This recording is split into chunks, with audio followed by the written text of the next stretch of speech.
Friends, am I audible? Yes, yes.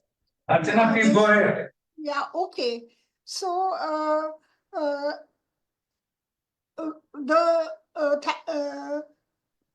let me start by thanking the organizers and my friends and comrades for organizing this incredibly difficult hybrid summer school, because we know how hybrid things work. Half the time people can't hear, and participation is very tricky business.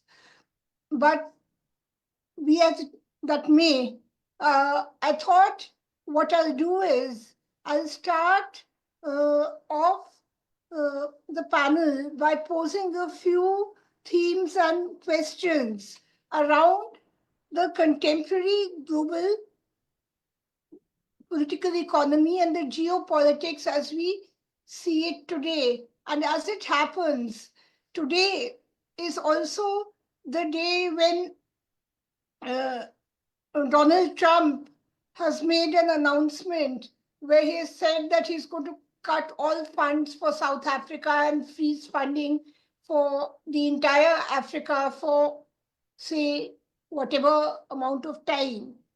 I mean, so what I thought I'll do is be a little adventurous and try to explore the dynamics of the US military industrial complex within a sort of a framework that sort of tries to fit in with our usual political economy understanding, Marxian political economy understanding of imperialism. And in order to do that, I did go back to a few of the classics, but also I tried to look at a Stockholm International Peace Research Network database that provides some interesting um uh, insights into the weapons trade and also the political economy and the international division of labor, how that underlines the trade in arms and weaponry, and link it up then again with the whole conception that was first mooted both by Lenin and Bukharin. Now, uh, as we know, uh, and I'm using Lenin's definition, imperialism is capitalism at that stage of development at which dominance of monopolies and finance capital is established, in which export of capital has acquired pronounced importance, in which division of the world among international trusts has begun, in which the division of all territories of the globe among the biggest capitalist powers has been completed. I'm quoting, as you can see, straight out of Lenin's chapter on imperialism, a special stage of capitalism. And we are all aware that this definition and this treatise that Lenin wrote basically lays the foundation of our understanding of the links between imperialism, colonialism, and the growth of capitalist monopolies in the world, starting from the early 20th century. And if we read Bukharin's work in extension with that, it's a very powerful example of how corporation, states, and international trust grow together, and the way in which corporations drive the division of territories amongst different states by dominating policies of the state.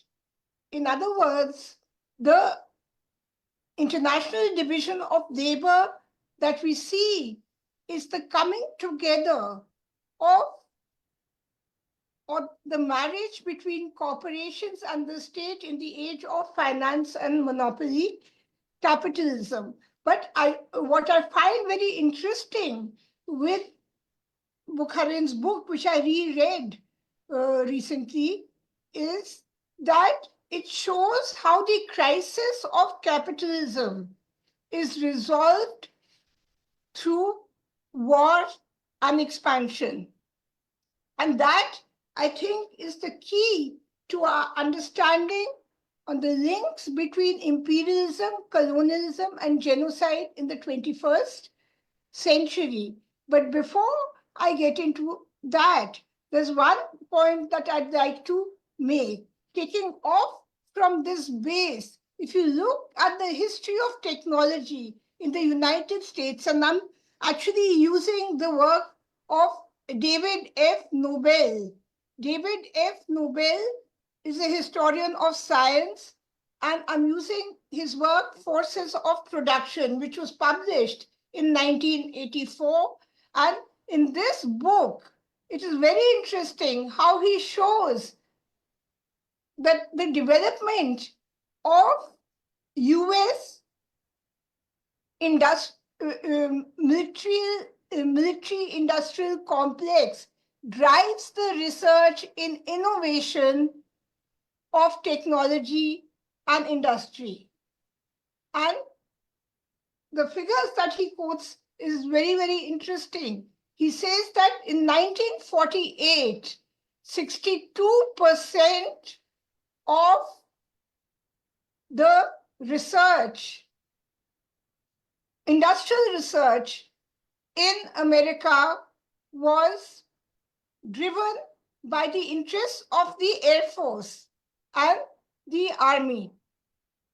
And this interest continued in the development of the chip industry as well as in automation. And the subsequent work that projected David Nobel's work onto the analysis of the further development of the military-industrial complex basically tied it up with different phases of US invasions. In fact, Nobel himself talks about two types, the war abroad and the war at home. And he shows the importance of the Cold War in the development of this military-industrial complex, which incidentally, whose mainstay has been the import and export, the management of the international trade in weapons, which is well known by now. So even today, if we look at the industrial, the military budget of United States, which is about 875 billion US dollars, 43 to 50% of it is based on the development of new arms. And the biggest arms companies, their origins also come in the post-World War II era, and they have maintained their hegemony for all this time. Now, why I'm actually quoting some of these figures is to lay down the understanding of how the political economy of war has been structured around this kind of international trade. And if you look at the SIPRI database on the movement of trade, it's quite interesting. I mean, before I say that, I just want to give one fact, which actually Praveen gives quite a lot when he also talks, that amongst the richest economic entities in the world in 2002, 29 out of the 100 entities, 29 were corporations. Today, if we look at 2022, 69 out of 100 are corporations. And the top 5 corporations, their turnover is higher than 180, the GDP of 180 countries put together. The same way, the top 5 arms dealers, the corporations that deal in military equipment, the budget of the military industrial complex of the US is higher than the budget of Saudi Arabia, Israel, let me just look at it, Japan, South Korea, France, Germany, United Kingdom, India, China, and the other one, and Russia put together. That's 849 billion US dollars. And the US military budget is 879 billion US dollars. So we know what you're talking about. And Lenin says about concentration of wealth. It's evident over here because 45 of the top 100 arms dealing companies are basically based in the US. And this has remained almost constant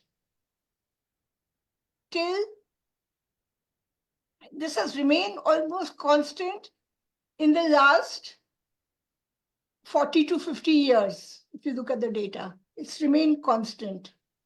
It's only after 2015 that you see the appearance of Chinese companies in the top 100, and there are only 7 to 9 of them.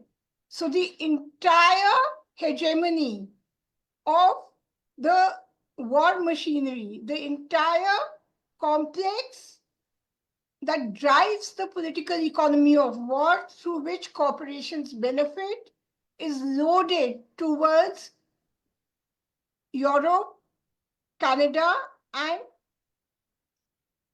the United States, with the United States cornering more than 60% of the revenues of this market. So this is the level of concentration, not only that you see in the entire political economy of development, but within the military industrial complex itself. That small companies like Lockheed and Martin, which are today the top weapon companies of the world,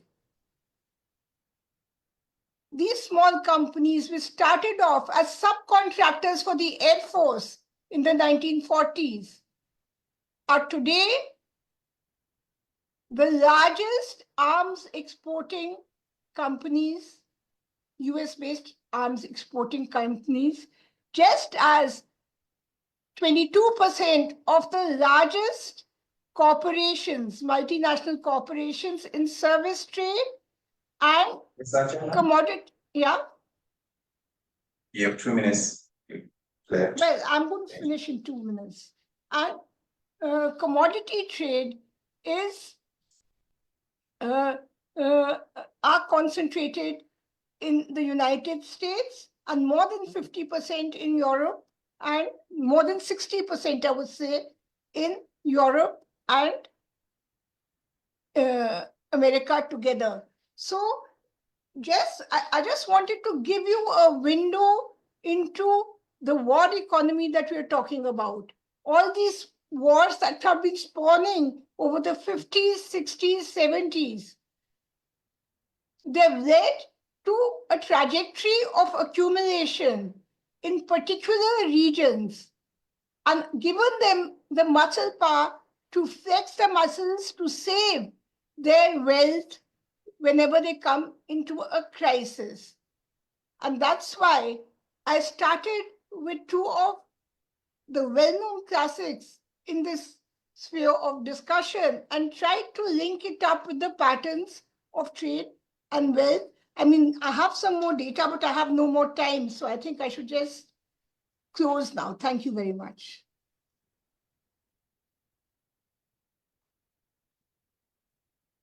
Thank you so much, Archana. Now we move on to Lynn Osome from MISR, Uganda. Lynn, floor is yours.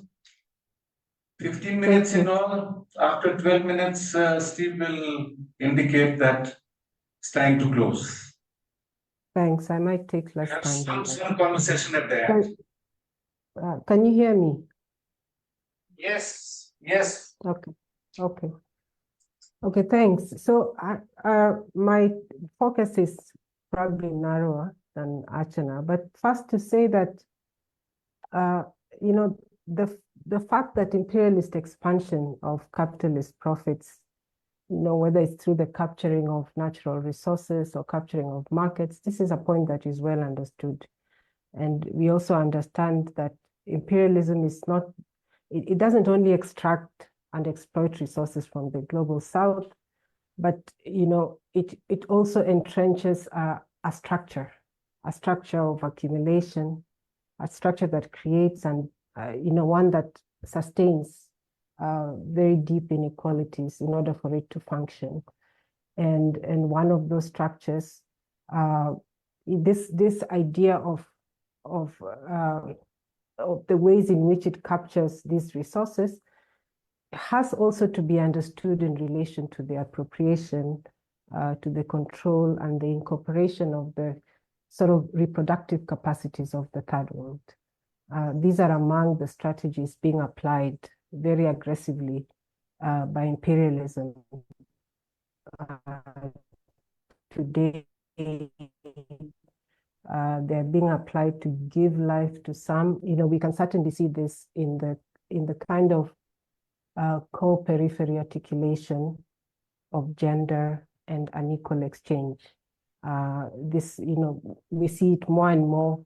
I mean, it has been going on for a long time, maybe since the 90s. This is Valiani's work around the flow of a predominantly female labor, caring labor, from the periphery to the core of the world systems in terms of unequal exchange.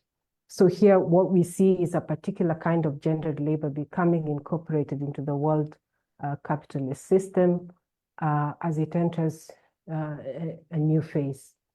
And the way that Valiani has talked about it is that this material expansion of systemic cycles of accumulation have led to the re-intensified exploitation of female caring labor. So for instance, the example she talks about is nursing labor, you know, flowing from the Philippines to Canada and even the US, which was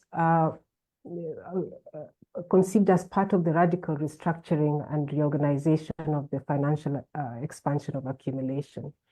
We are also seeing it, you know, in these parts, you know, the flow of labor, it's organized, you know, now through the state and its agents to, you know, the Middle East especially. And I don't think we haven't really reached, even in our analysis of thinking of this structural articulation between gender and unequal exchange. And so here too, we see an expectation that the global south, that third world countries will somehow survive this theft. It is really, it's theft of the undeveloped resources of the third world, of the underdeveloped productive resources, not just reproductive resources of the third world. So from our vantage point, then a critique of migrant women's labor relates to, of course, it relates to a necessity of this kind of devalued gendered labor in advanced capitalist countries.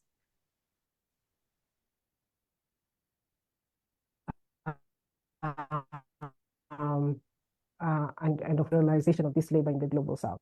So in a real sense, it means that gender inequality underwrites the accumulation of reproductive resources and the functioning of the global care chain, such that this its sustenance, the sustenance of this process of this care chain, this global care chain itself, would not be possible without intensifying the global inequality in care provision elsewhere. It's absolutely dependent on it.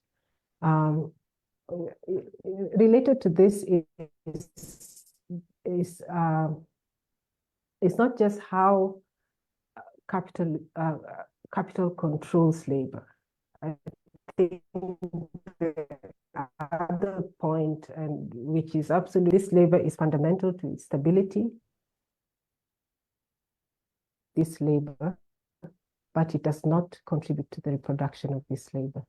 And this complexity, I think, in part arises because the reproductive economy requires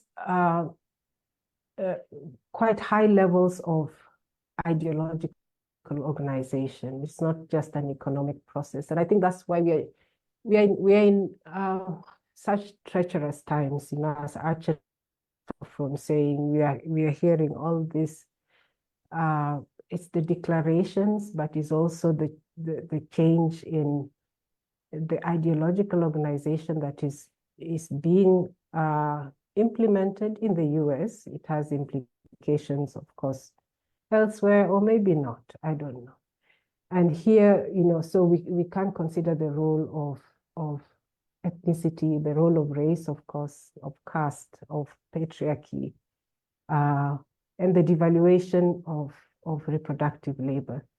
And these, I think this ideological question makes it harder to define and to demystify the real nature of exploitation, not just within this sector, but in terms of how capital organizes itself, right? And this is a colonial question. It's fundamentally a colonial question, which has always relied on this kind of ideological structures. But I think importantly for me is that these forms of organizing labor are also a source of violence. You know, it lends to imperialism a great extent of the violence through which we experience it, through which others experience it. So this question of violence, I think, is also related to the question regarding how it is that capitalist societies produce the material conditions of their reproduction. And Paris has written a lot about this, and also more recently with Achana, that and relating it to the question of violence. This violence is necessary because in the contemporary period, imperialism finds itself in a deep crisis, and this crisis, of course, is precipitated in part by its inability to reproduce the conditions of its stabilization. You know, so we can talk of its ultimate extinction is not the word. It's a dying kind of structure. You know, anything that cannot reproduce itself or is bound to become irrelevant in the long term. So whether in relation to surplus value production or the demand for the reproduction of surplus populations, capitalism continues to draw on reproductive labor for its functioning, but it does not support the reproduction of that labor. So on a fundamental basis, I think because of this complexity, there's a complexity within social reproduction itself, in you know, maybe more straightforward in relation to the colonial structure, you know, where you can, you know, in the absence of a democracy, in the absence of the organizing structure of legislation, you can corral a massive amount of people and compel them, so you can,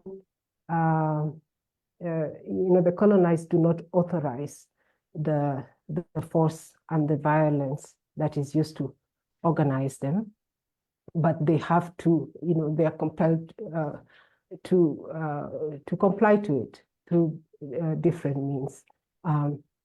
But in this contemporary period, I mean, in the post-colonial period, in the post-independence period, in democratizing context, where the legality of a lot of these processes are above board. We can question the illegitimacy of the violence, but certainly not the legality of them.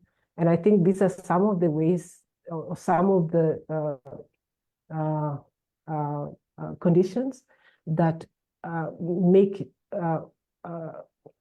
lend some complexity to social reproduction itself. So the question arises regarding how to stabilize a mode of production and accumulation around a factor of production that is so fundamental or so foundational to capitalist accumulation, but over which they have no direct control. And of course, along with this, we have to ask ourselves what kind of resistance this entails if we are not to be assimilated into stabilizing social reproduction on behalf of imperialism, on behalf of the neo-colonial situation. The other point that the current conditions of global capitalism raise is this massive immiseration of working people across the third world, which also means that the social reproduction of the mass of unemployed workers and waged workers takes on a different significance. It takes on a different significance because it's no longer guaranteed by wages or other incomes alone, petty incomes and so on. The social reproduction is a point we've been making for a while in our debates within the Agrarian South Network. Venezuela, see what's happening.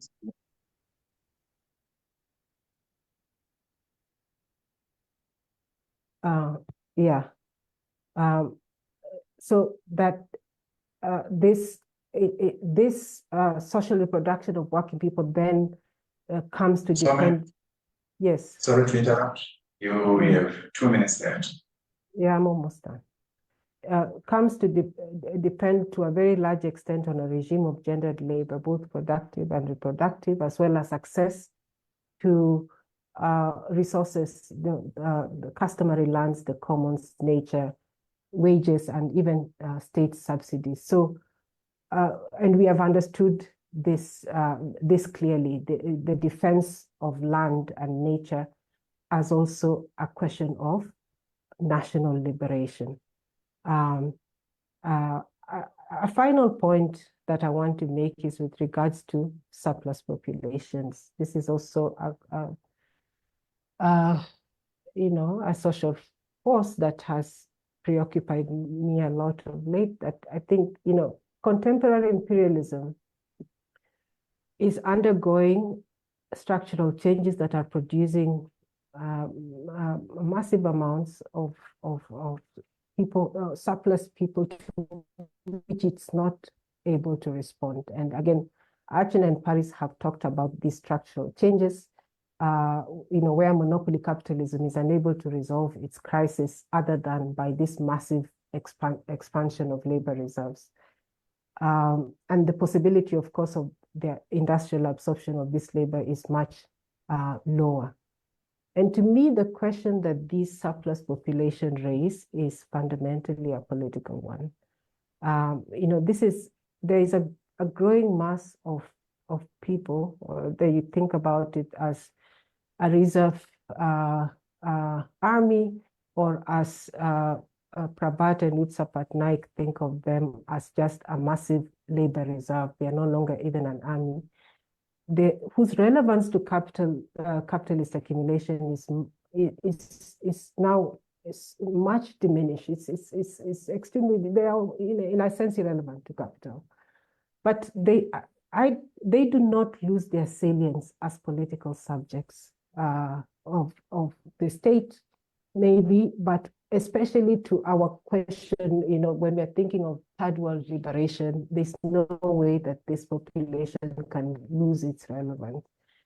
And, we see their elimination, the elimination of these people, and the elimination is through different means, this extreme cutting of the capacity or the capability of the social state and so on, this kind of massive migration.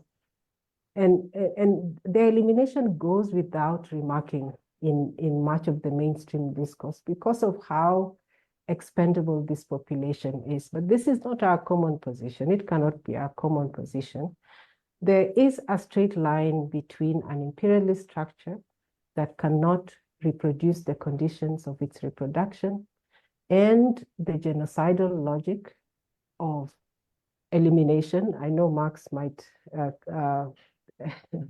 raise a question to this. I know you've written a critique of this logic of elimination, which I entirely agree with. So there's a line between this structure that cannot reproduce the conditions of its reproduction, the genocidal logic that drives settler colonialism. And I'm thinking of it in a broader sense, not kind of, I don't think it's, anyway. And so our efforts of strengthening our own internal capacities to reproduce ourselves and to reproduce our lands and to reproduce our resources should logically, in a sense, these imperatives have to constitute a core focus of our resistance, precisely because it undermines imperialism and it undermines its genocidal tendencies to the core. I'll stop there. Julian, adding several very important issues to the conversation. Hopefully, we'll have a few minutes for conversation amongst all of us subsequently. Max, the floor is yours. You can give me my mic for the. Take this mic. Because of the camera, I think. But this. Steve, you are the master, you tell us.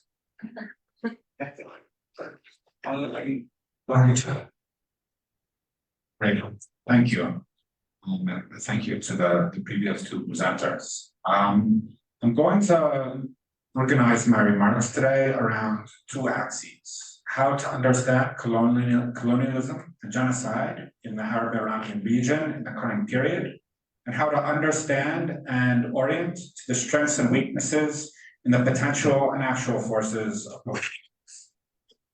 It is a commonplace that genocide is back on the imperialist agenda in the 21st century. In fact, it is so commonplace that sitting US Congress people who embrace those arming the genocide can also condemn it. This by itself should be a cause of concern, for it indexes.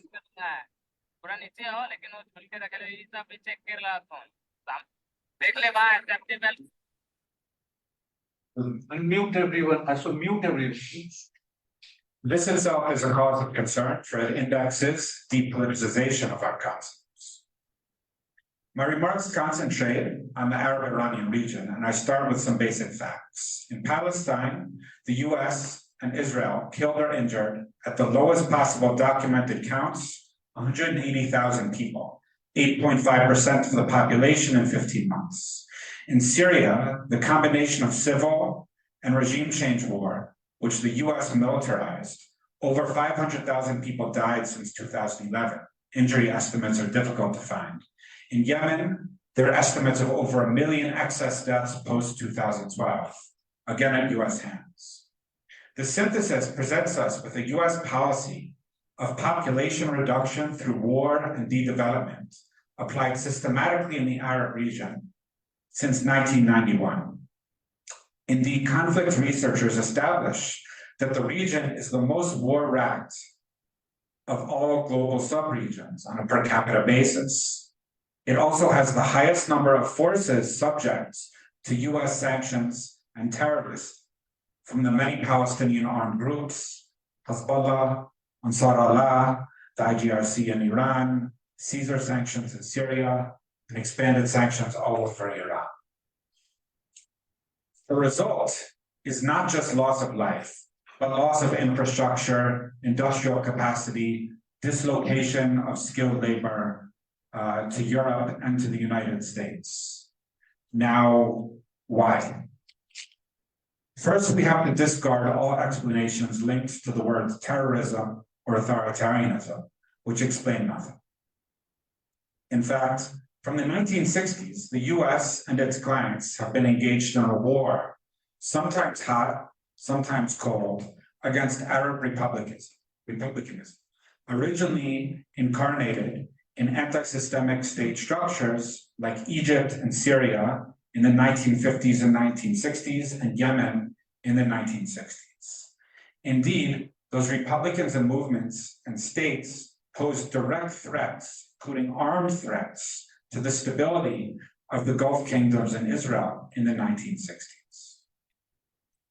Since the 1960s, the US has relied on an interlocking set of guardians to manage the region.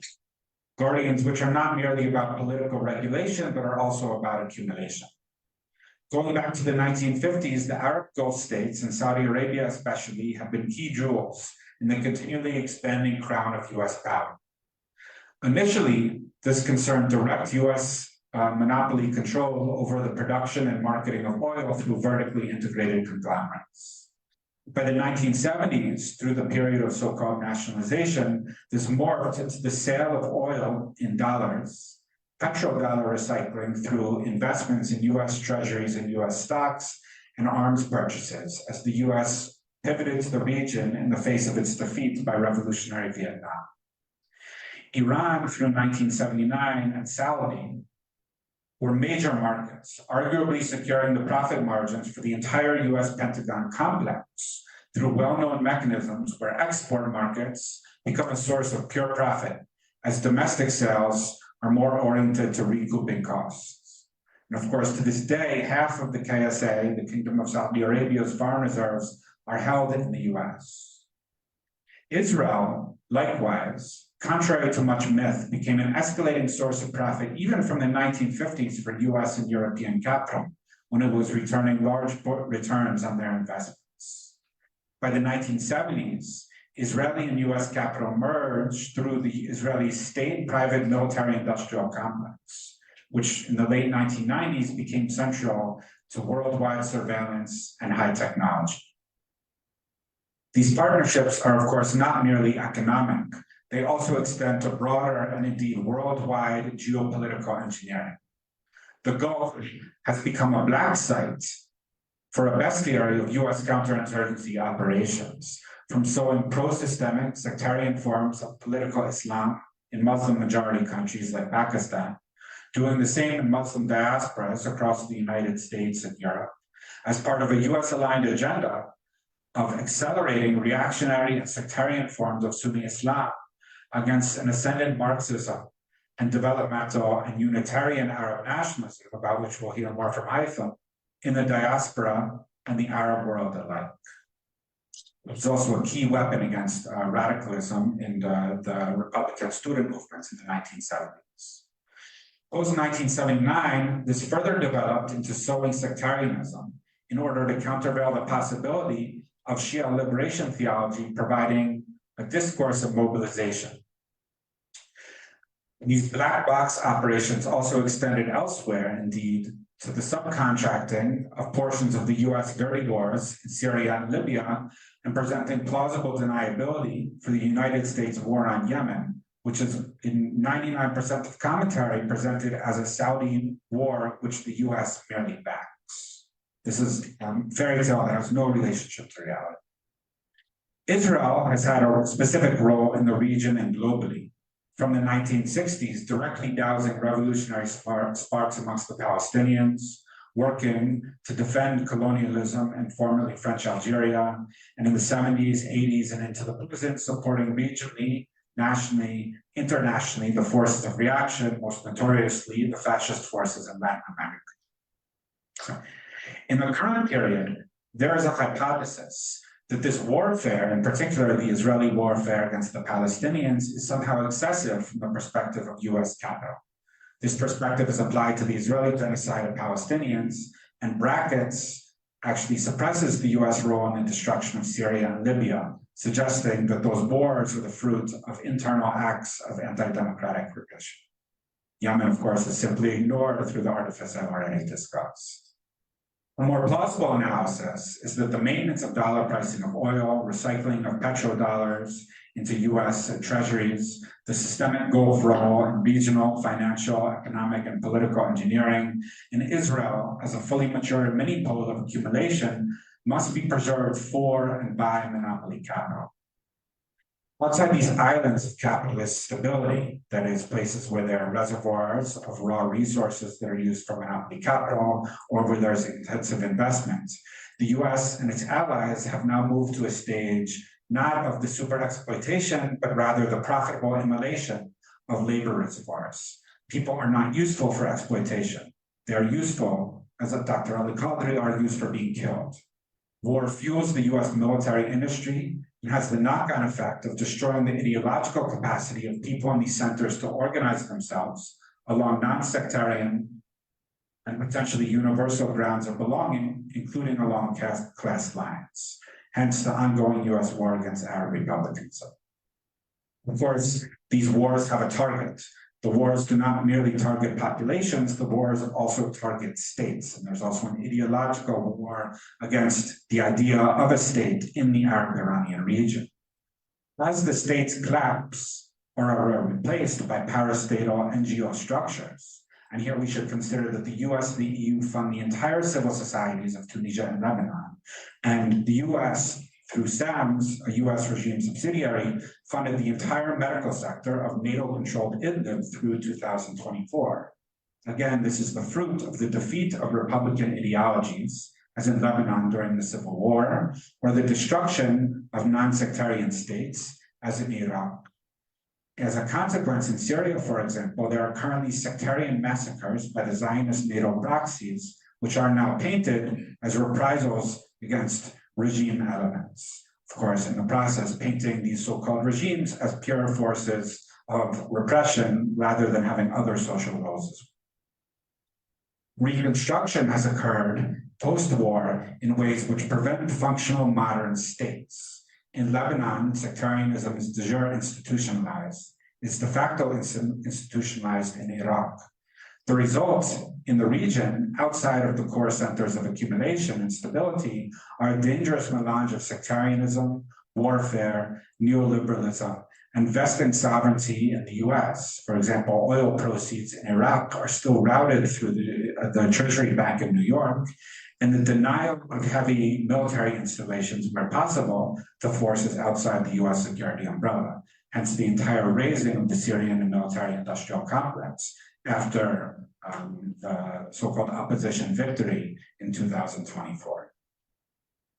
Now, only telegraphically, it is worth mentioning that these facts literally may not be mentioned in academic social science in the US, Europe, and that funded by the Gulf.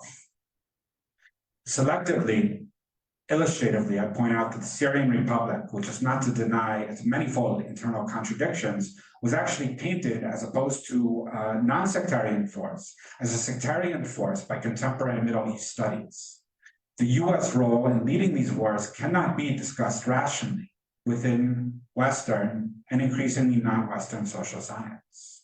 Indeed, the actual facts of the Syrian war from March to June 2011, which occurred where there was a brutal security solution to the protest movement, along with large-scale killings of security forces that were obviously externally funded. Again, these facts do not exist in scholarship. In parallel, Yemen, for example, is painted as a civil war, and the Ansar Allah government actually controls the bulk of the country, and the so-called internationally recognized southern government in Aden would collapse in a day without Emirati, Saudi, and US support, including through mercenaries. Finally, at the ideological level supports the kinetic wars by disorienting opposition to them and also fragmenting any form of internal cohesion around political sovereignty, the state role in planning and reproduction in these discourses is discarded in favor of a discourse that paints peripheral Arab states as pure coercion, that is, the discourse of fascism. Now, I want to conclude with brief comment on the forces opposing these dynamics. When I say opposing, I mean literally providing the technology, weapons, and manpower to lift arms against the US agenda, which is carried on the back of tanks. Before December 2024, this force was called the Axis of Resistance. Again, a phrase which is only referred to in quotation marks in Western scholarship. There's the Popular Mobilization Forces in Iraq, Ansar Allah in Yemen, formerly the Syrian Arab Republic, Hezbollah, Iran, and the various Palestinian militia. The guiding thread of these forces was that of trying to either deform or defeat essentially classical forms of colonialism, settler colonialism, and semi-colonialism. By this, I mean that very generally, these forces have been fighting to defend or to achieve political sovereignty. Some go beyond that, but that is their shared characteristic. Because the US agenda in these varied centers is either state denial or state shattering, the fight for the defense or acquisition of political sovereignty acquires a clear anti-systemic character, a character that bears comparison to the hot wars waged over the acquisition and constitution of the political sovereignty regime during the decolonization period. And here we should note that there is a reactionary trend in Euro-American scholarship to claim that the defeat of the European empires was actually in their best interests. Decolonization is imperial plot. A similar strain of mythology exists in Syrian opposition discourse, in which the Assad government was labeled through decolonial theory, another, of course, popular theory in the West, as blighted with decoloniality. To conclude, to assert that there is an Arab-Iranian national question organized around the question of sovereignty is not to deny the importance of other questions, which rise, fall, and inflect the nature of that struggle along various axes, including ecology, gender, internal democracy, and social questions. These may be relatively partially submerged in situations of acute colonialism, and be relatively more important in cases whereas with Iran, political sovereignty is real, although embattled. Addressing these questions is critical. Indeed, leaving them aside can weaken the national front in defense of state sovereignty and give grounds for the carrion-feeding animals of international civil society to use those contradictions as weapons to fragment the post-colonial sovereignty system and then later eat its corpse, as we have been seeing in Syria over the last 2 months. How to address them is therefore critical. But addressing them can only occur on the basis of an agreement that the active ideological and kinetic defense of political sovereignty in the face of imperialism, including imperialist-sponsored civil society, is a non-negotiable, indeed a core interest of the laboring classes, and what our colleagues here have called a cornerstone for their advance. Thank you.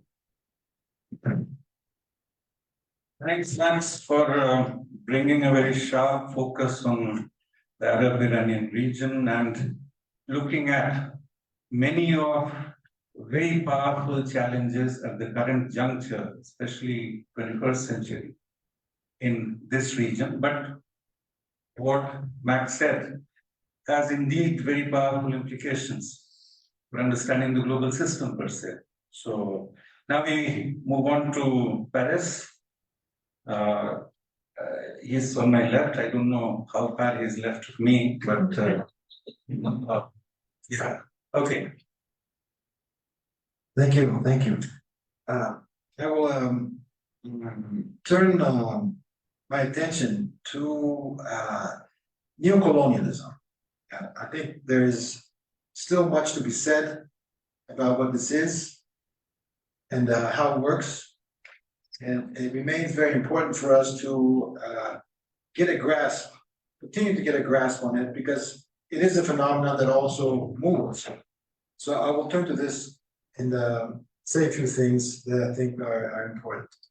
First of all, it's an historical and systemic category. So analytically, we mustn't think of it as a historical phase. obviously something that's been said. But it is also a systemic category, with certain specific which need to be put on the table. It is a phase of imperialism, which has lost its colonies. So for the first time, after centuries, we have an imperialist system which has undergone generalized decolonization. This is recent history. It's a history of the last 50, 60, 70 years. It's a short part of the long history of imperialism. And it is unprecedented. Never has capitalism worked without colonies until the last 50, 60 years. It is a historical phase. It is the result of accumulated contradictions. Briefly, the Bolshevik Revolution fired the first shot in the 20th century. The liberation movements came in the following subsequent decades, and they knocked down the whole colonial structure that was in place for centuries. So these two events and the synergies between them, in many ways, I won't go into the specifics, were the most important events which put an end to the colonial aspect of imperialism. This was a three-way systemic, it created a three-way systemic rivalry in the post-Second World War period between the imperialist West with its allies around the world, the socialist East, and the decolonizing South. It was Samir Amin who, and many others, who made the emphasis on this three-way systemic rivalry in light of various other theories about a bipolar world, about hegemonic cycles, theories that did not actually grasp the three-way systemic rivalry. One of the issues is who won the Cold War. This has also been confused by the theoretical approaches that have been in vogue. So we'll just focus on this very quickly. But before that, what we know about neocolonialism in a very generic sense is that it's controlled by other means without direct political control over the peripheries. It is controlled by the operation of monopolies, global monopolies. It's controlled by the economic integration of third world bourgeoisies. It's controlled through co-optation of civil society organizations, social movements, and so forth. So the control happens by all these other means. Now, neocolonialism is also a systemic transition, a moment of systemic transition. This is where the West itself, in this exact period, transitions to a generalized and financialized capitalism, but is in permanent crisis. So that the West did not win the Cold War in that sense. It came out profoundly wounded from the Cold War. Second, the third world gained sovereignty, maintained its sovereignty, but again, this is a sovereignty that generally has been severely degraded. So the third world won something, but it also lost its footing. Socialism imploded in the Soviet Union, but it survived in China in its own way, and it even survived. Its legacies are still in operation, and even in Russia, if we take account of the technological development of which Russia today is heir to the technological developments that the Soviets put forth. So even in Russia, the West knows this very well, Russia is the great threat because of where it came from. But in these cases, the strategy has turned today to the development of the productive forces. That's the overall focus.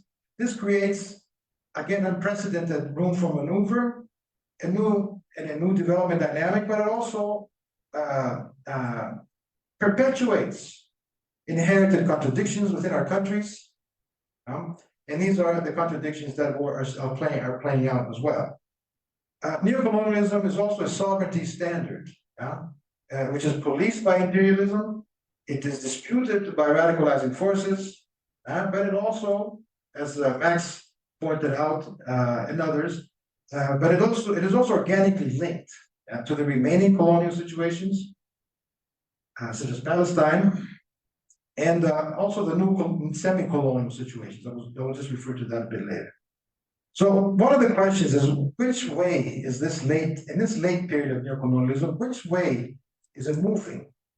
The systemic rivalry of the past has been recast between imperialism, socialist forces, and the third world, the emerging third world, or the developed and aspiring third world. And this has been recast in the new Cold War. Now, the analytical challenge, on the one hand, the forces of production organized around the 5 monopolies that Samir Amin had pointed out are now in serious question. Are in serious question by China, generally, and even Russia on the technological and military field. So which are the 5 monopolies? Technology, finance, control over natural resources, control over media and culture, and the control over the weapons of mass destruction, violence. So all these now are in question. How far will the West maintain its control over these? On the other hand, and there has been no overall reversal of decolonization, but differentiation among the South has advanced. In most countries of the South, the large majority have seen their sovereignties severely degraded. So what is the direction of this contradiction? What is the direction of this movement, of this systemic contradiction? Is it driven by historical law? If you just let it go, will it go somewhere on its own? Is it indeterminate? Will China save us? This is the China savior syndrome is very strong in our countries. Some of our countries, but not for that's all. Genocide is on the agenda of the 21st century.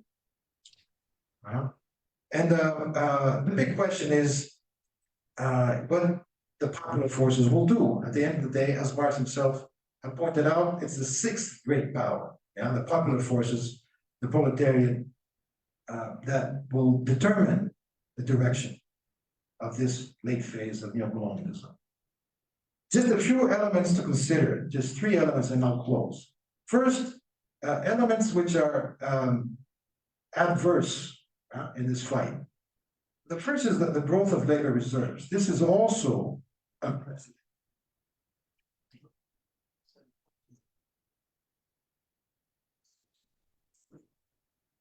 I thought someone cut me out. So the growth of labor reserves, in this massive labor reserves in the South, concentrated in the South, now constitute new social formations. I think we need to look at the structure of these societies. There is a type of semi-proletarianization trap, and it constitutes something that and this constitutes a real weakness inside third world societies. This is an internal dimension of the degeneration of sovereignty, the social.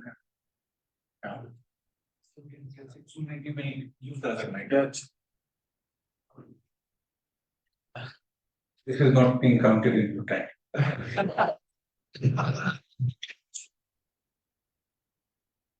So I'm finishing anyway. So this is a real cancer that is eating away in societies of the South. And this gives rise to, repeatedly, we have seen insurrectional pressures everywhere. These social explosions without organization.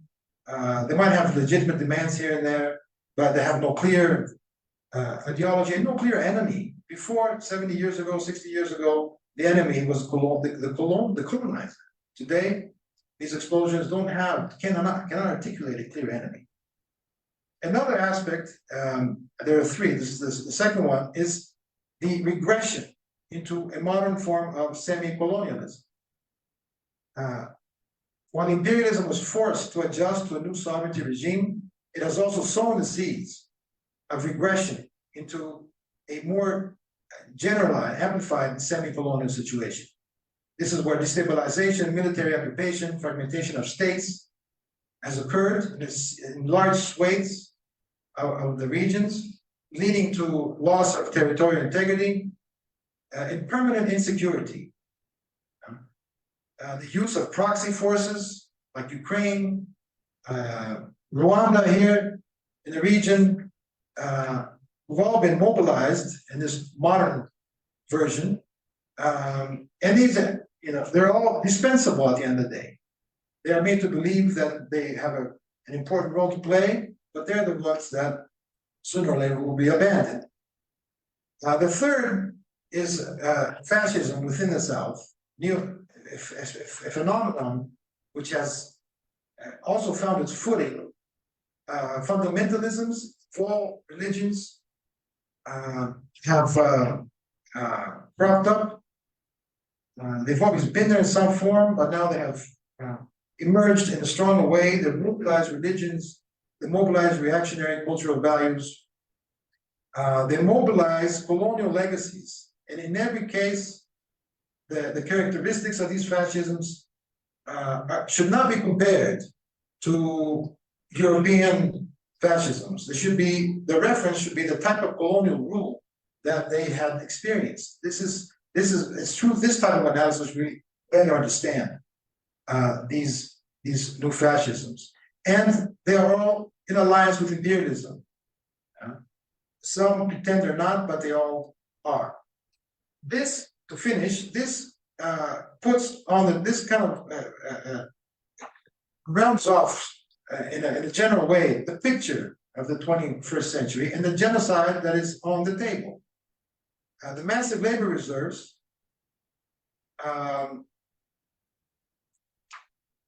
are created under this general push towards a semi-colonial regression, and the new fascisms. This is the situation that we must deal with. That is the importance, the contemporary importance of Palestine, to end with this, which has its own intrinsic value, but it is also a systemic, it has systemic implications. I will stop there. Thank you. Thank you. Thank you so much for another set of excellent inputs for taking our conversation forward. Now let me move to Sitsui. Jade, are you there? Yes. Yeah. Yeah. Okay. So your time starts now. Be as brief as possible, but not more than 12-13 minutes or so. Thank you. Yeah. In the stage of financial capitalism, the core countries use the lowest cost of printing money to carry out financial colonization. The periphery countries are continuously exporting cheap raw materials and industrial products at the expenses of local labor power and the natural environment to overseas markets that are controlled by the core country.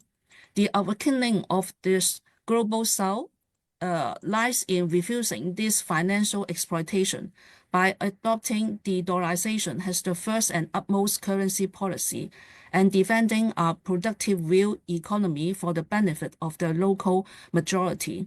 Some countries that de-dollarized early were all wiped out and destroyed. Iraq was destroyed because it chose to use the euro for settlements, not the dollar. Libya was destroyed because it used the gold for its settlement in return for its oil. North Korea is sanctioned because it also used the euro, not the dollar. With the rise of the global South, now de-dollarization has become a new trend, and most of the world's export earning capacity is at stake, given that countries are not willing to use the dollar as the settlement currency due to its excessive depreciation. They are even less willing to use the dollar as a reserve currency. So as long as these countries, whether it's raw material producers, energy exporters or importers, or manufacturing producers, can use their local currency for settling trade and more consciously promote de-dollarization. It is the United States that requires each country to form a close dependency on the dollar system, which is to prevent countries from decoupling from the dollar. Meanwhile, the countries, especially those with trade surplus, are objectively not willing to be closely linked to the dollar. In the stage of financial capitalism, the core countries rely on militarization to maintain their financial tyranny. The Asia-Pacific region has the world's largest manufacturing output and is the world's largest real economy. So the United States will deploy more military power to the Asia-Pacific. The United States has about 715 military bases in 80 countries. There are 313 military bases surrounding China. These military bases are to prevent decoupling, to prevent today's real economy from decoupling or delinking from the US-dominated financial economy. Samir Amin's final innovative point is that a major reason for the implosions of the globalization of financial capital is the global surplus of financial capital. If the excess of financial capital cannot find its way out, then of course it will implode. Under the influence of the global implosion of financial capital and all kinds of economic disorder in the world economy, it will still be necessary to transfer the huge systemic causes to the periphery. Throughout the 1960s and into the 1970s, China had almost 20 years of complete delinking from both the East and the West, not only from the United States, but also from the Soviet Union. So there was a substantial experience of decoupling in China's history. It was during this process, to prevent war, China relocated industry from the coastal cities to the interior, which made the interior and the central and western parts of China pursue industrialization as well. And this is something that started to be done in 1963, continuing until 1980s. During this 20 years of decoupling, China has the empirical process of reconstructing an autonomous industrial system. China had the experience of being decoupled during the 1960 to 1960, from the 1950s to 1960s, when the world was in the phase of globalization of industrial capital. Now, in the face of globalization of financial capital, China once again is being decoupled from the hegemonic countries. If in the 1960s, China was decoupled from the United States and the Soviet Union in successions and had a complete delinking, today the United States, which occupies the position of financial hegemony, given the Soviet Union has disintegrated and no longer constitutes a hegemonic country, is again pursuing the decoupling of China. This takes China into a new stage of self-reliance and independence development. In response to the decoupling initiated by the United States, China has adopted the construction of ecological civilization or the ecological civilization strategy. This new strategy used domestic macro circulation as the main approach to development. China's opening before the 21st century could be attributed to measures taken in response to the domestic scarcity of capital. It was a process of improving the condition for foreign capital, has a script protocol for the benefits of national industrialization. As for the openings in the 2000s, it has been a strategic choice of domestic industrial capital facing the problem of overcapacity and weak domestic demand. Meanwhile, the gaps between the city and the countries the rich and the poor, as well as the developed and less developed regions, have been getting large.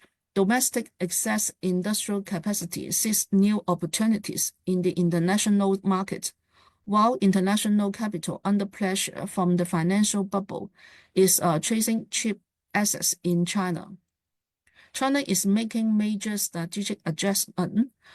China excess production capacity and excess financial capital has shifted to the monetization and capitalization of ecological resources, called eco-industrialization. It is taking advantage of the fact that China has a very rich geographical environment and climate resources, forming a situation of thousands of biological resources as the main area of the next stage of development.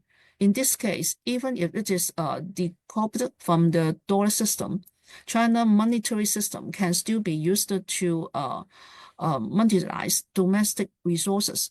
In this process, China is also synchronizing the promotion of the rural collective economy so that the village level collective has the ownership of ecological resources, while also linking financial directly with the collective economy. And then in the county level, with state-owned enterprise to establish a platform for the creation of county-level cooperatives. The village-level collective economy can be directly connected to the county-level economy, so that the China, in face of the impact of the implosion of the global financial system, will have a relative ability to cope with the crisis and achieve soft landing.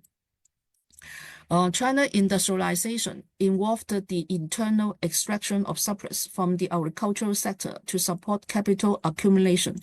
Nevertheless, the dominant dynamics of China industrialization have been subjected to the shifting parameters of global geopolitics and the international economic landscape. There were two waves of industrialization in New China, both of which could be attributed to catching up with the unprecedented historical opportunities of industrial transfer from developed to developing countries after World War II. The first occasion was the Korean War in the 1950s. On the condition of getting involved in the war, China was offered the opportunity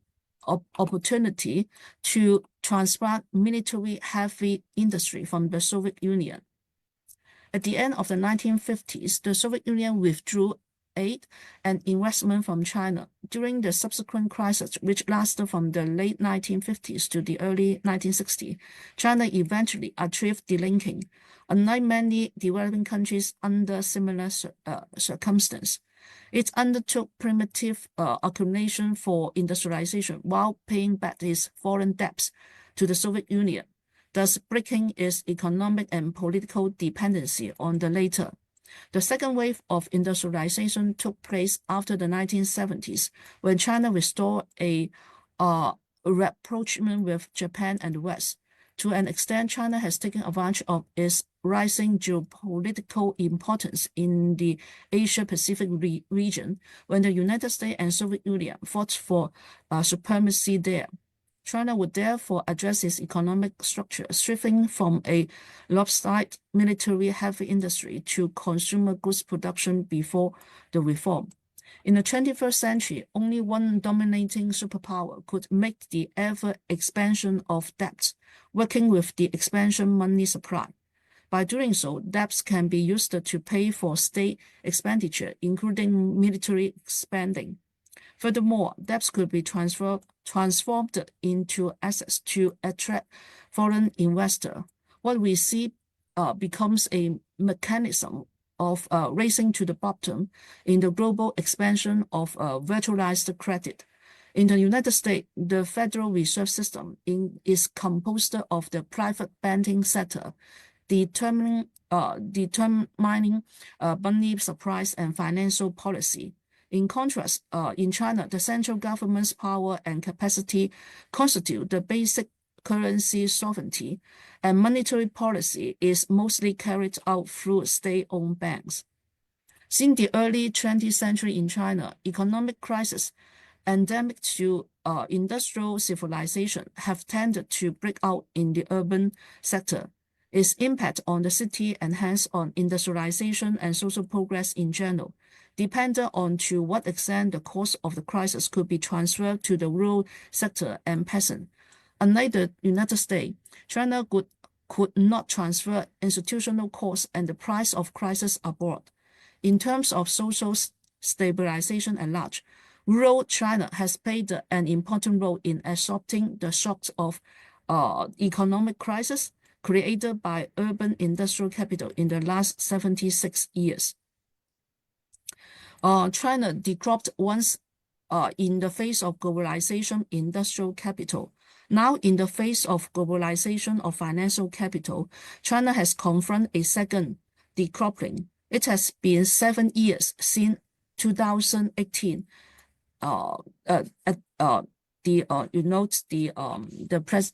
The U.S. President Trump started the trade war and technological war, financial war, biological war, and now China is responding to this challenge of hard decoupling. After the outbreak of the Ukraine-Russia war in February 2022, there is an emerging geocurrency alliance between Russia and China against Western sanctions regarding currency swaps and barter systems based on historical lessons and practice. Furthermore, China has adopted the practical and technological transition to ecological civilization. Several national mega projects of the certification for the growing rural desert economy are in practice.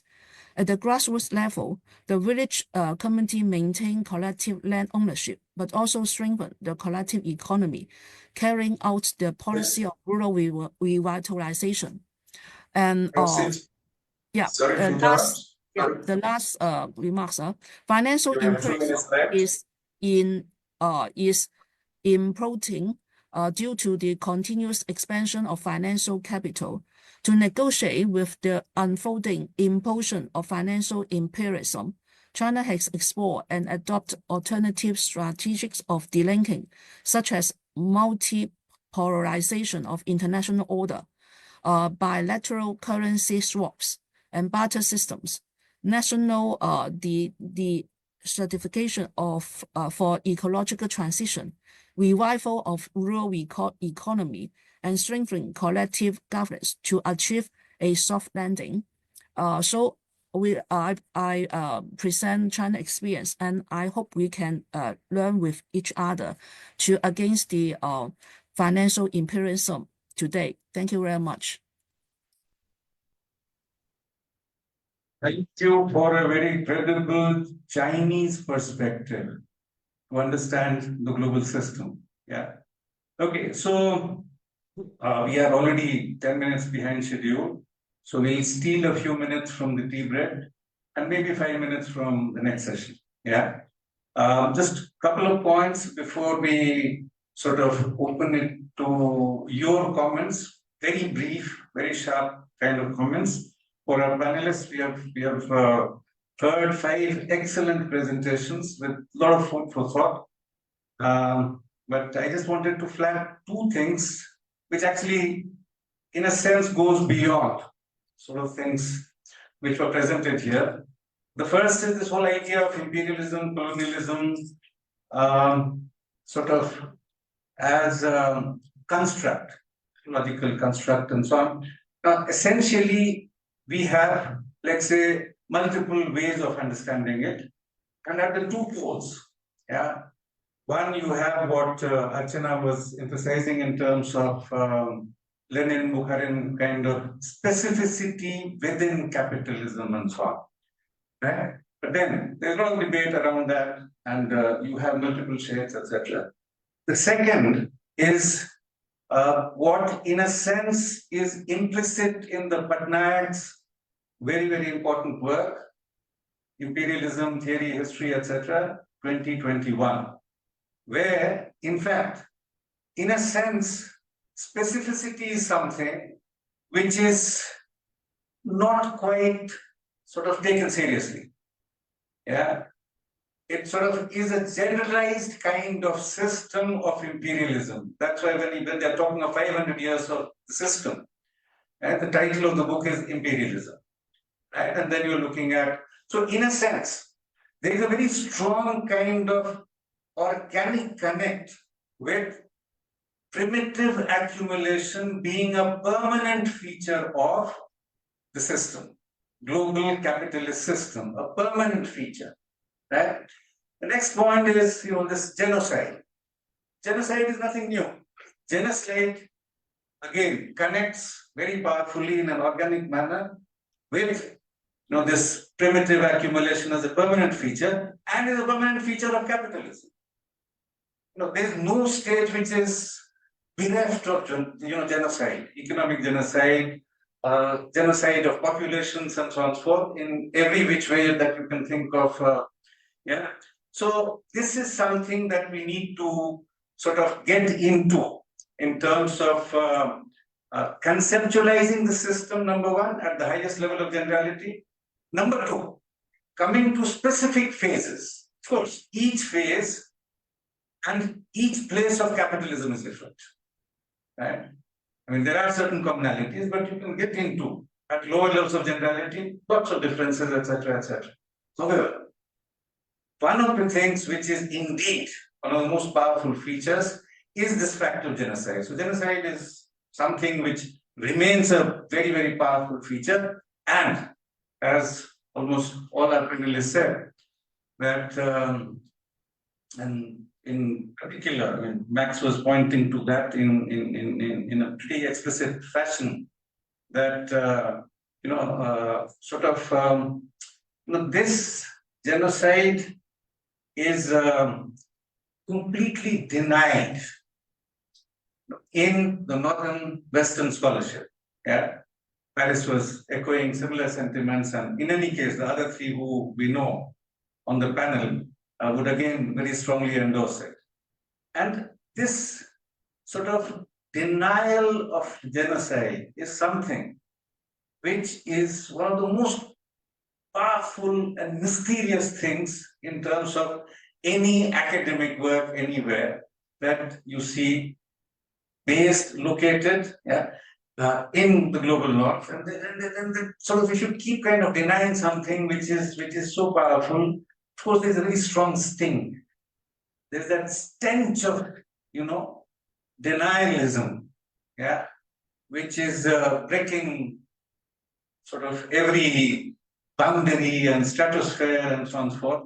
And increasingly in the South, the importance of that is something which has been, and there's a huge literature on these things, and I for lack of time, we can't get into that.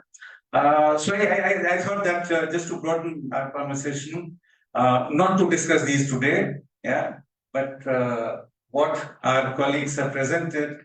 In fact, we can hardly discuss all their important inputs, but maybe a few very, very sharp responses from all those who want to say something.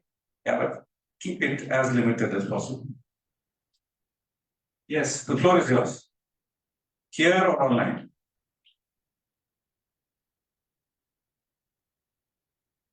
Marcelo, you want to say something? Always. So, can you give the mic to Marcelo?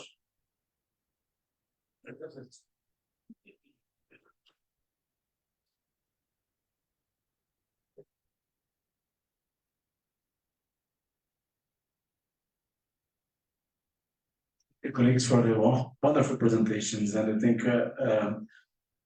most of you have combined what, and I think the way that Praveen has finished his talk, his comments on I think genocide is a very important word at this moment, and but I want us to reflect on how the contradictions surround this notion of genocide, and how certain countries they easily denounce certain kinds of genocides, and as I think Max and the other colleagues, I think Lee has also made problem. Yeah. It's very and but I think that there's another issue that has been played. How to blame for genocide and what can be considered genocide. And our neighbors here from Zimbabwe and South Africa. South Africa became famous because it was against the genocide in Palestine. And suddenly now the way they are treating the migrants in South Africa at the moment, the miners the hundreds of miners who died in a mine accident, they were left to die because they were foreigners, hundreds of them. And now but they always claim this.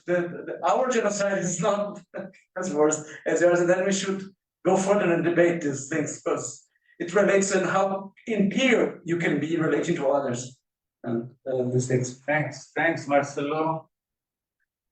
Anyone else in the room? Yes, Mohammed. Crisp and sharp.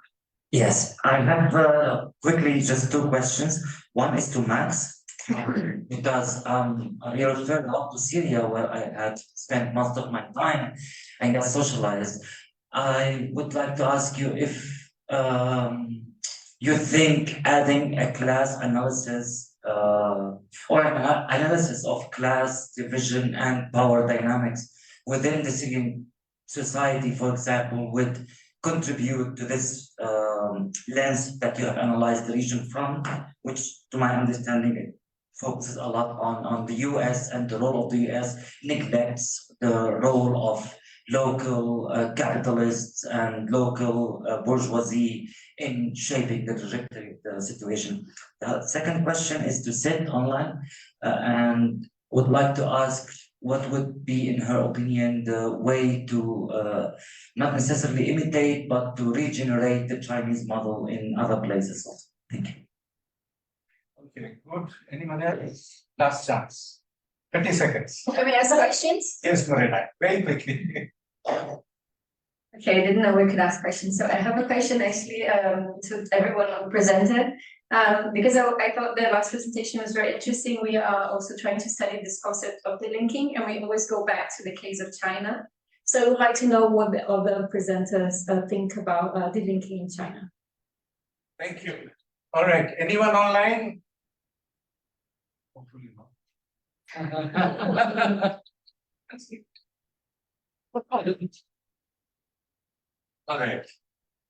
All right, so we give it to our presenters now in the reverse order. Jade, it's your turn. Yeah. Jade, are you still there? Yeah, your question, the question is about the China delinking, right? Yes, yes. Yeah.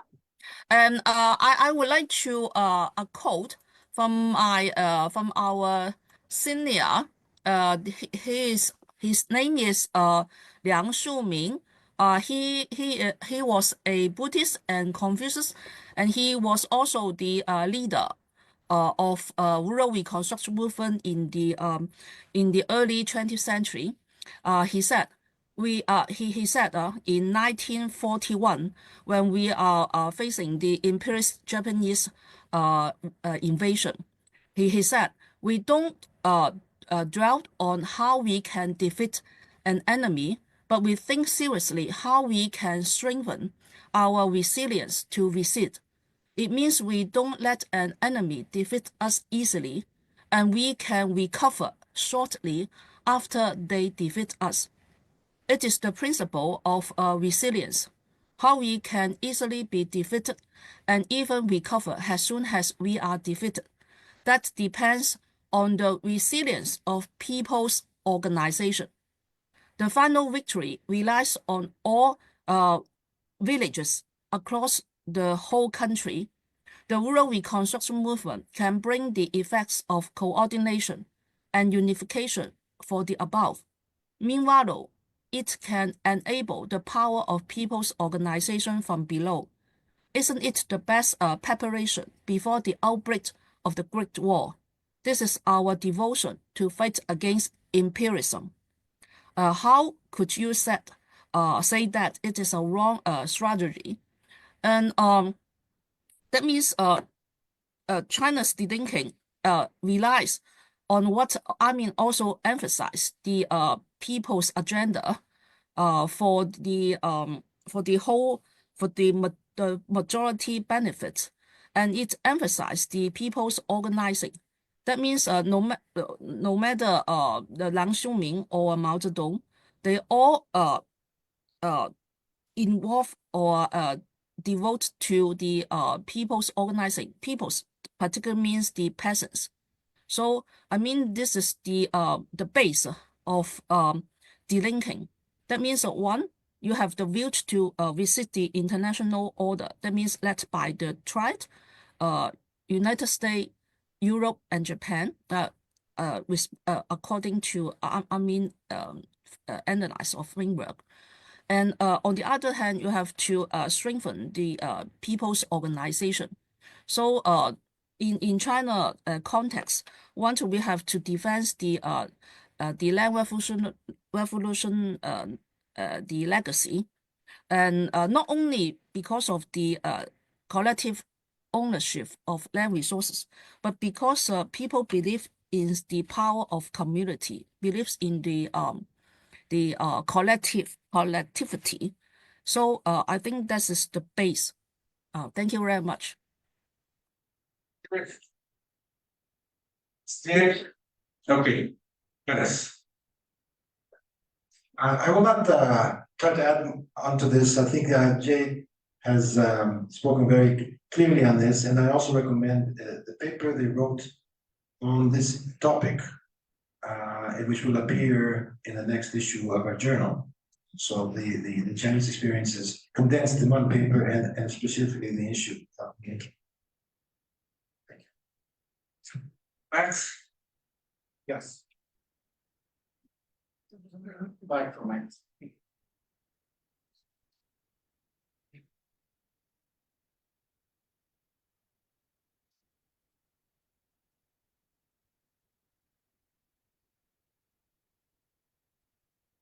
So thank you for the question. I thought it was quite clear that I discussed that the internal social questions, that is the internal class question, in all post-colonial countries, essential to address for the National Liberation Front. And that was how I concluded my intervention.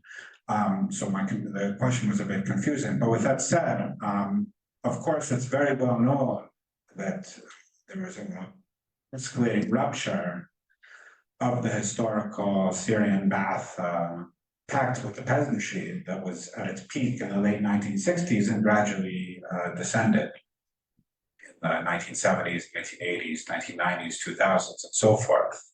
And that this was the fruit of both internal and external factors. Internal factors, namely the regression imposed the Israeli defeat of the radical Ba'ath in 1967, also the existence of Gulf capital flows, the existence of the US, the regnant ideology of capitalism, the fall of the Soviet Union. All of these, of course, are class factors. They're just not class factors internal geographically to Syria, but class is an international social relationship. And they created situations within which the internal Syrian capitalists were in a better position to push their advantage. Of course, this also created social fractures such that the population was not in having a uniform willingness to defend the Syrian government, and this also provided a social fuel that external actors turned into firestorm that immolated the Syrian state. So of course there's an internal and external contradictions because the classes we're talking about are international social relationships. And of course there's capitalists internal to Syria pushing their agenda. There could never not be anything else. So of course it's a relevant question. But I think the underpinning it, of course, is a different relevant question, which is to what extent was, for example, there an anti-capitalist discourse regnant in the Syrian opposition itself? It wasn't, right? And we know it, right? And certainly there was not an anti-imperialist discourse. I mean, that's what your paper's about. a willing acceptance to work with imperialism, which is also an international class relationship. So then we have a question of the relative balance of power. If we really think that the internal class relationships and their crystallization in the state were the major actors driving history, or whether it was class relationships with many hundreds of times greater strength that have been driving history in Syria over the last 13 years. Perhaps we have a difference about that, but I think it's pretty clear to me, at least, that it's been the external class factors that have been acting, of course, on internal contradictions, but have been driving Syrian history and collapsed the state itself. So thank you for your attention. Yes. Thank you, Samantha. Okay, Lynn, any thoughts which you can compress in 1 minute? Yeah, I Lynn? mean, I think, yes, I think Jade spoke well about this issue of delinking, and I certainly can't talk about delinking in relation to China. But just, my sense is that there are just too many contradictions internal to our countries and our regions that seriously undermine a delinking agenda at the moment. I mean, we can't let go of it. But I'm much less optimistic about an agenda that is driven from above. This is things I'm still reflecting on, but thank you all for the comments. Yeah. So much, yes. And Archana? Yeah, I just will take 1 minute to say that actually I also tend to agree with Jade to a certain extent, but I think that, and as Paris and I have been saying also for quite some time, that the mass organization and mass defense against primitive accumulation and all kinds of other oppression is the only thing that will force the ruling classes outside the theaters of war to delink. So what we urgently need is a discussion on how to resolve what Lynn said, the internal contradictions, as well as what kind of a program of reconstruction should progressive and left forces have, and how to iron out those differences. Hopefully the summer school will talk about some of that. Thank you. Thank you. So a big hand to all our 5 excellent contributions. And with that, we come to a close for this particular roundtable. As I promised, we will steal about 5 to 7 minutes from the tea break now. Yeah. And we have hopefully about 15 to 20 minutes for tea break. Okay. Then we start the next session. All right. So thank you all. Okay. Along with our wonderful panelists.